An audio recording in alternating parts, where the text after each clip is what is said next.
Don't Sports Talk worldwide with some news from the world of boxing.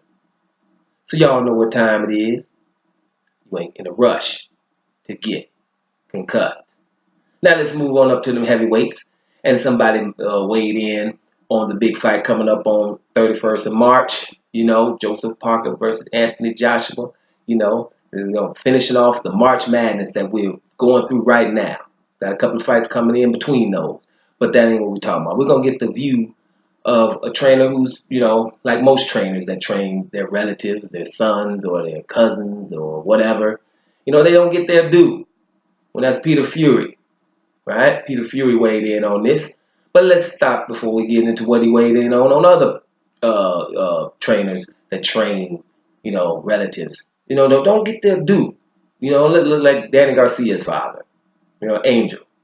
Danny Garcia's decorated. Angel Garcia ain't getting no coach of the year anytime soon. Didn't it when they was back there doing it? They kind of get lost in the sauce. The main ones is the Mayweather. No matter which Mayweather was coaching Floyd, he should have been up for coach of the year, trainer of the year every time. It didn't matter which one it was, because you had Mayweather, and somebody did that, right?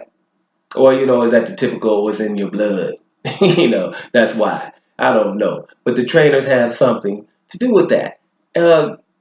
Sean Porter's father, Kenny, he's doing a pretty good job with Sean.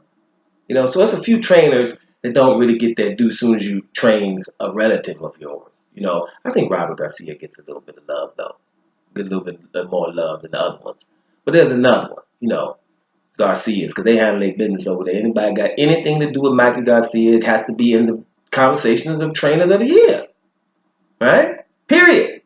But anyway, back to Peter Fury. Peter Fury weighed in on the big one, right? He's thinking, man, this could possibly be an upset, right?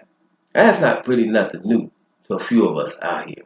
That quite possibly could be an upset. He thinks it could be an upset. He does, give both of these fighters credit, but he's like, with the movement of your boy Joseph Parker, that could, possibly be problems.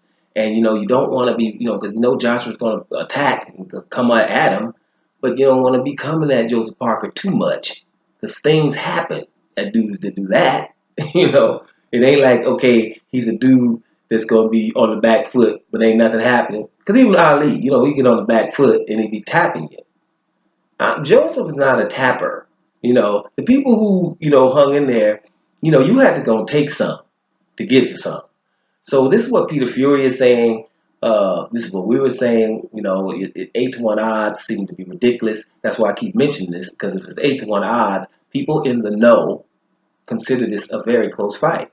And this is another one who I consider to be in the know, because anybody who trains Hughie Fury and your boy Tyson Fury for most of his career to just recently knows a thing or two. The only thing that, I would say question is, well, the defensive ability, the jab, and being evasive is something you're going to learn over there. But them boys got to let them hands go in the Fury camp, because, first of all, Hughie Fury probably could be the champion fighting right now if he would have let his hands go against Joseph Parker. Same thing is what happened was your boy Tyson Fury beating Klitschko, landing 83 punches, is what happened in that camp. We became champion landing 83 punches, and that's what happens, because it worked. So that's what they worked on. So it was really, that's what I'm going back to another point.